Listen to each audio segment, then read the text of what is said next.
It's Sunday. Let's blitz. That's Zach Boren. I am Austin Ward. Welcome back to the podcast. It is the day after show, and we are diving into Ohio State winning for the 9th time in a row to start this year, 35-16 at Rutgers. A very interesting contrast between the first half and second half, I suppose we could say. I'm on the way back from New Jersey. Zach Boren back in Columbus, and I'll just tee it right up, Zach. What's the first thing you think of for a win like this? 19-point win on the road to the Big Ten, or maybe something else? You got to be happy with a win. Anytime that you can win in Division I college football, you're going to be happy. You see multiple coaches across the country echoing those same things. You know, I'm watching college football final this morning. You see Kirby Smart talking about a win is a win. You see Shane Beamer, albeit, South Carolina, getting on coaches about, or getting on fans about a win is a win. There's so many.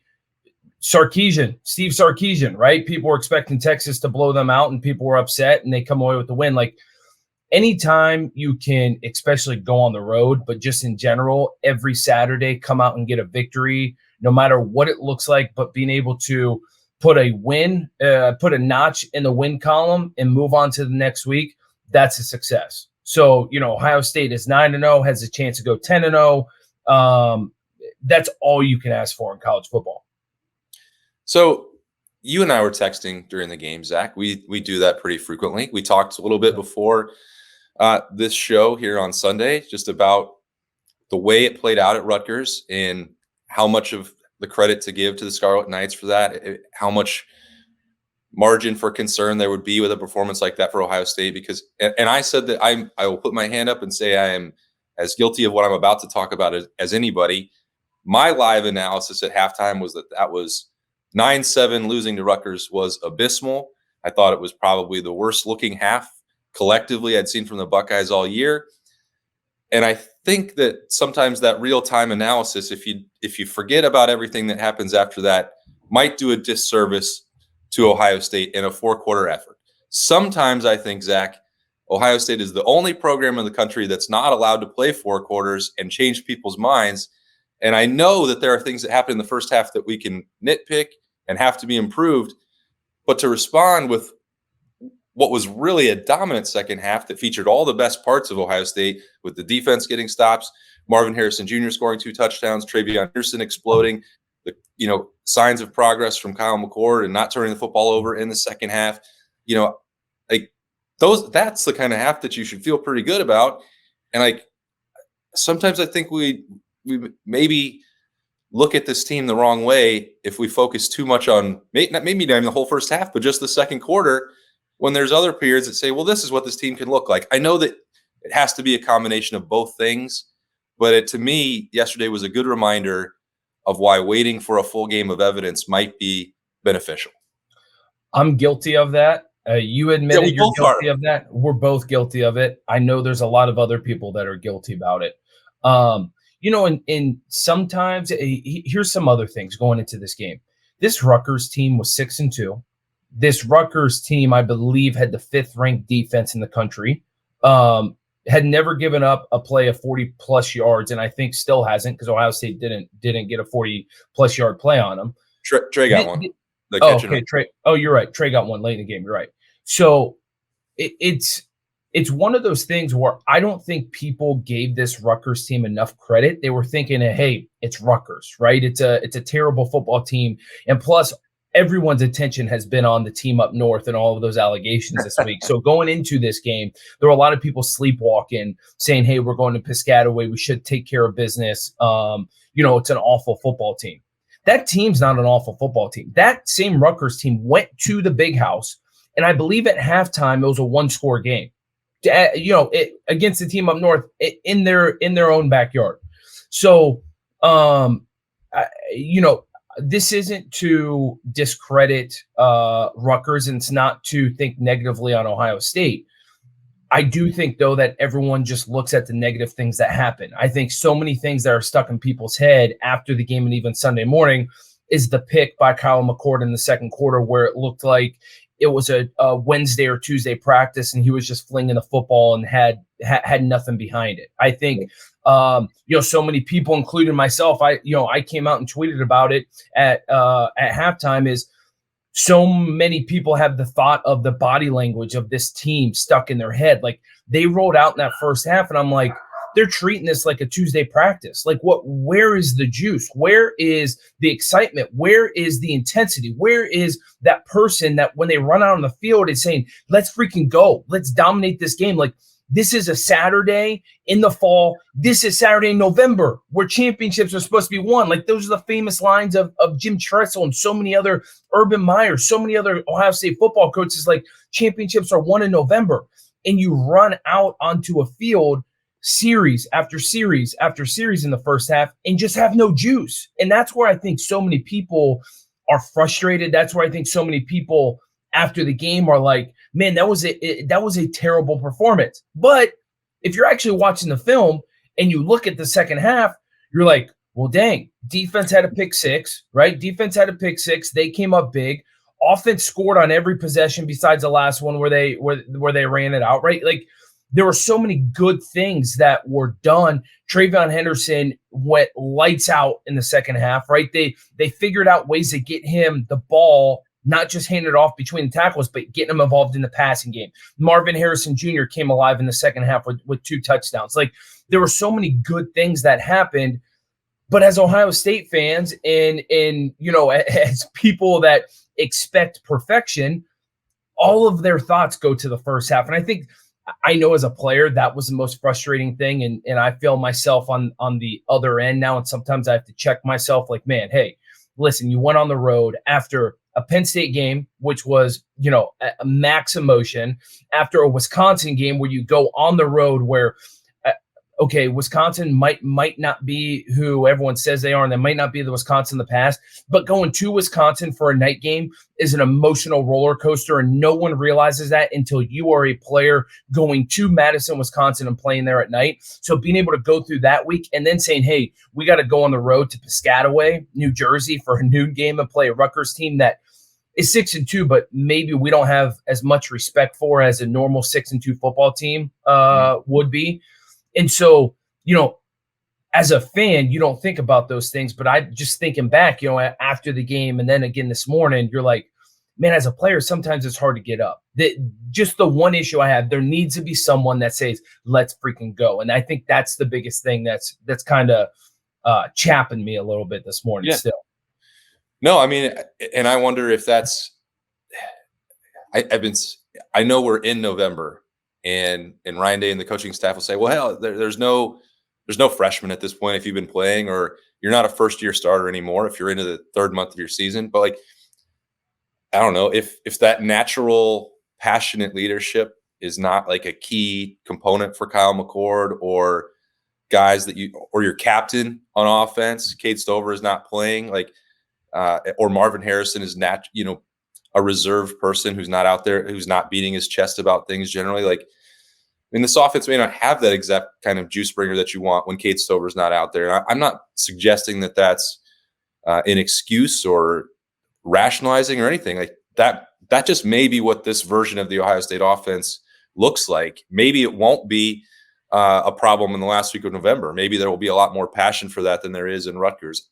I really don't know. I see the same thing you do, where there are times, certainly in the second quarter for Ohio State, where it doesn't look like they're playing with the most energetic performance that you're ever going to see. And then they flip a switch and you just watch them crank down the field. And maybe it will be as simple as getting health or getting back to the horseshoe for 2 games after 2 weeks on the road, or playing the rival at the end of the year. Like maybe that's what truly lights the fire and we see that version. I would say that we didn't see what you wanted in that regard fully on Saturday, except that it didn't even keep them from winning by almost 3 touchdowns at the end of the game.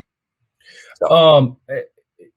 I completely agree with you. I think we're on the same page. Here's the one area where I disagree.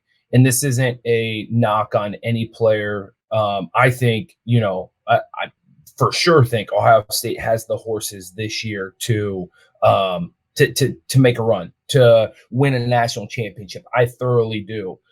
The issue I have, look across the country at some of the biggest programs, right? The ones that are successful.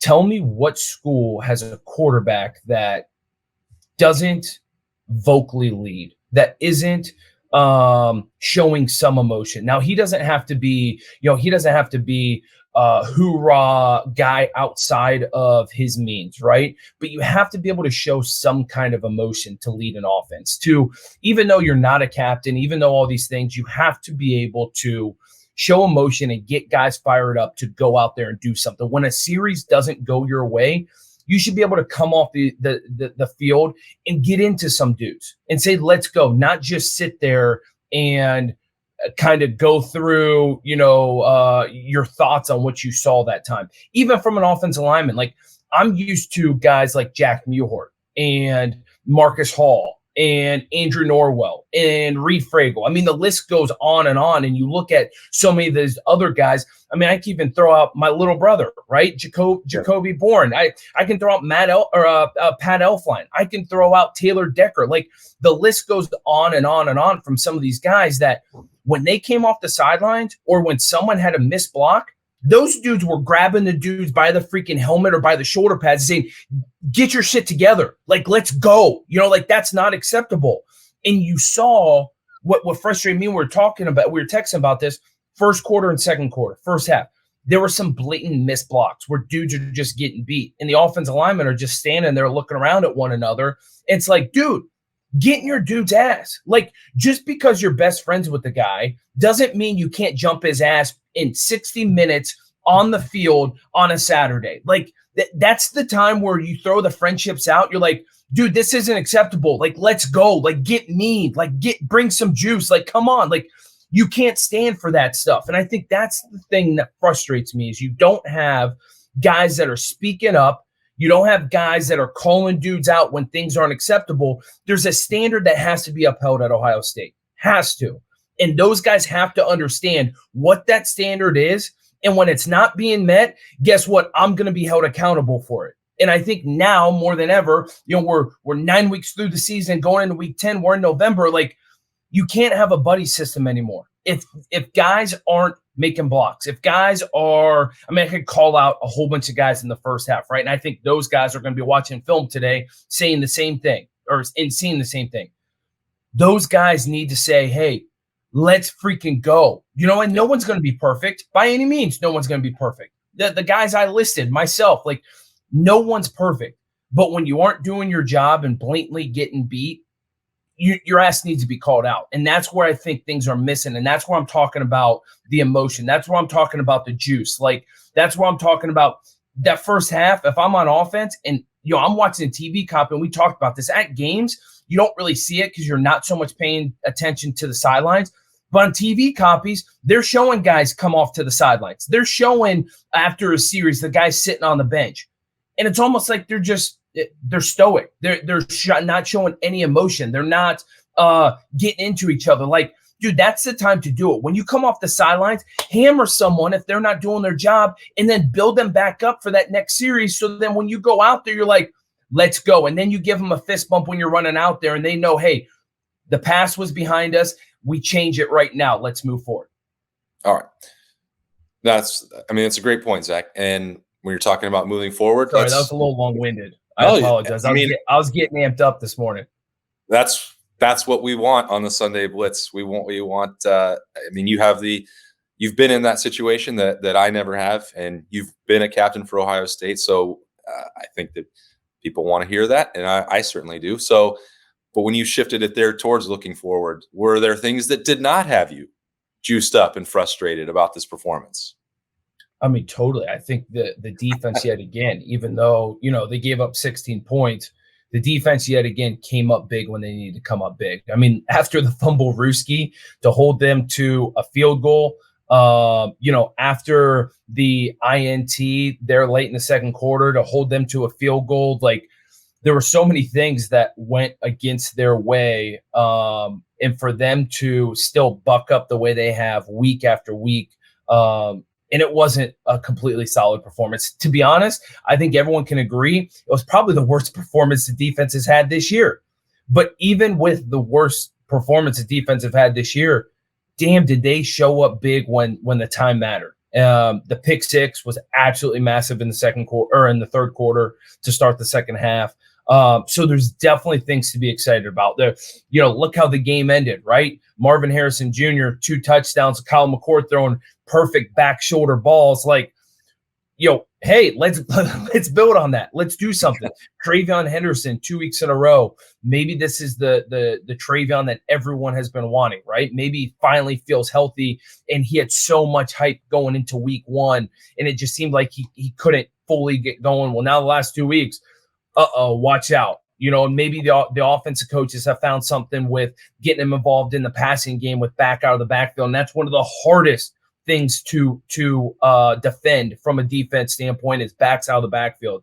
And you saw them go into that, and it seemed like that was a confidence builder for Kyle McCord, especially in the second half when Trey was able to dump the ball to Trey, and Trey gets some monster yards from that standpoint. So there are so many things to build on. God, I feel like we went through so many times besides the Notre Dame game of games without a 100-yard rusher, and we've had it the last two weeks. So even though I just went on a rant about missed blocks and things in the first half, listen, that's something to build on, right? Second half, you've got a running back now again that went over 100 yards, I believe over 200 all-purpose yards. And that's something for the offensive line to build on. Like, hey, listen, maybe we're finding our groove. Now let's build on it the next 2 weeks before that absolute massive showdown last week in November.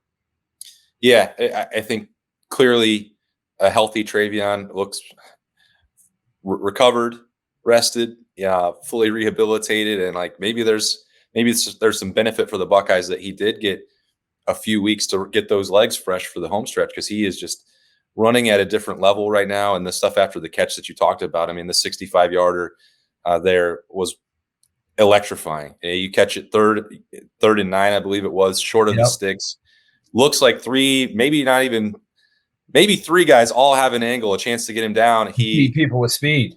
It was incredible. I mean, and that's the thing. It's felt like at times in Trayvon's career, when I've been critical of him, it's been like, well, trying to hit too many home runs, maybe not making up his mind in the backfield. And like, if he's not seemingly the guy to like make the thing happen one-on-one to get to the second level, if he gets blocking that gives him a clear hole to read and use some of that vision and then the acceleration, if you get Trayvon Henderson past the first level, it's almost over for the defense. Like, he is so incredibly fast and agile and electrifying. Like, I think that's the part that was maybe missing. It wasn't just a Trayvon problem. There was the health injuries a year ago that robbed him of some of that. But you look at him now, when you have, whether it's a schematic approach, whether that's continued improvement from the offensive line, could easily be both when it comes to the run blocking there.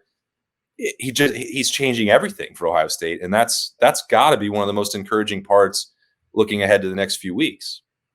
Yeah, it's when we've been critical of Trayvon, we've almost compared it to, what was it, the J.K. Dobbins and Mike Weber syndrome of 18 or 19, I forget where it was, where 18. 18, where both those guys were, getting carries, but both of them wanted to hit the home run, and they weren't just hitting the hole. And I think Trayvon now more than ever has realized, like, hey, listen, if I get to the second level, I'm dangerous, right? I just need to get through the first level. And I think he was trying so hard to wait to see, okay, what hole can I hit that will give me the second level? Instead, now he's just hitting it and saying, hey, the quicker I hit this hole, the quicker I'm going to get through the first level and make it up to the second level and get to that daylight. And it's almost like, we talk about this all the time when we're breaking people down. It's like that light goes off. It's like a bing. We just talked about this maybe a week ago or 2 weeks ago on our Buckeye IQ, from the standpoint of, you just understand what you do well in college, right? Like, it's not high school anymore, it's college. And you can have anything from 5-star guys to 3-star guys. The difference between going from high school to college and being a very successful college football player is you find out what your niche is. Like, the light goes on, you're like, hey, listen, I do this really well, I'm going to build on this. And I think Trayvon finally is understanding, like, hey, I need to put myself in situations where I can get to that second level. I can get, I'm not great at breaking tackles against big defensive linemen, but I can make linebackers miss, and I can make DBs miss in space. So, hey, I need to hit holes faster. I need to put myself in a position to maybe get that edge. Instead of pitter-pattering a little bit and trying to hit it straight down the field, I can beat some people with speed and get to that second level. And so, Yeah, it's great to see. It's something that's needed, especially with this offense. It's just a confidence booster. Once you saw Trayvon kind of take his game, no pun intended, to the second level, right, and to the next level on Saturday, you saw the entire offense take off. Yeah. All right. Well, get us off the field, Zach. What do you got for 3 and out? The three best performances from a 35-16 win at Rutgers, which means more than maybe we thought. No doubt. Number three, you got to go Marvin Harrison. You know what he's able to do, especially late in that game. You saw Trayvon build on it. When you get Marvin Harrison Jr. in one-on-one matchups, it's basically checkmate, right? They used to call it checkmate, or game over. So he didn't have the loudest game, so to speak, especially coming off his last 4 or 5 performances, whatever it was. Yep. But being able to put the game away with some of those acrobatic catches in the second half was huge for this team. Number 2 is going to be Josh Proctor. Man, what a story this year. I know he kind of knocked himself out of the game with that pick six, but he wanted back in badly. Oh, he wanted back in for sure. We've all been there, buddy. We've all been there. But the way he was playing the run in the first half, I mean, there were some monster hits where he was coming downhill, playing just out of his mind. And that's a dude, when I talk about bringing juice and setting the tone, right? And I talk about that more from the offensive side. When it comes to defense, Josh Proctor's that dude, right? I love Tommy Eichenberg, but he's not going to be, the vocal leader out there. Josh Proctor, man, that dude plays big and plays loud, right? You can feel the emotion that he plays with.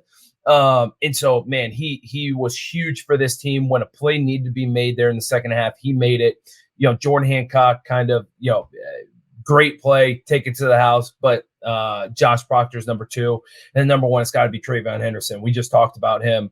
But what he's able to bring to this offense, especially with the way they performed in the first half. And then Trayvon was like, put it on my back. Let's go. I will, I'll get some big runs. I'll do things with the ball in my hand. Just get me the rock and I'm going to do things. And so the way Trayvon was playing in the second half took the offense to the next level as well. He's got to be the number 1 guy. All right. I love it. Can't argue with it at all. It's a perfect wrap up to Sunday Blitz. That is number 9 of them now in the bag here on the podcast, and for the Ohio State Buckeyes, who have won all 9 times this season. They are back at home. I can't tell you how excited they are to be done with this 2-week road trip. It doesn't seem like the most, like back-to-back games, like not compared to an NBA 10-game road trip or whatever, but like the physical toll mounts, and Rutgers played them physically and competitively. So the chance for them to get home and sleep in their own beds on a Saturday night, I think, will be welcome. Is a night game in November. I'm sure that you're pumped for that situation. That's like the first time ever, isn't it? Yeah, it's got to be first time ever. Yeah, I haven't looked at the weather yet, but I'm guessing it'll be a little cold. A lot of people have to have their beverage blankets on. Yes, I imagine there's going to be a tailgate that's ready to provide those services. I don't know what time. You got to get there like 8 a.m. for a night kickoff, don't you? We will be. Yeah, we'll be down there about 8 a.m. for sure. There's some big games on Saturday, so we'll get down there about 8 a.m. Yeah, have our coffee, and then here we go. And then we'll have to. Well, maybe we'll move the Sunday Blitz back an hour or 2 next Sunday. Who knows? Yeah, there you go. Time to recover. But Buckeyes will be back home next Saturday. Home game at night. Can't wait. Game number 10. Appreciate Zach Boren jumping on the Sunday Blitz for me as I travel back to Columbus and join him back there. We'll have a lot more coverage coming your way, of course, as we wrap up Ohio State's 35-16 win over Rutgers, and then look ahead to next week against Michigan State. For Zach, I'm Austin Ward. Thanks again for joining us. We'll talk to you later.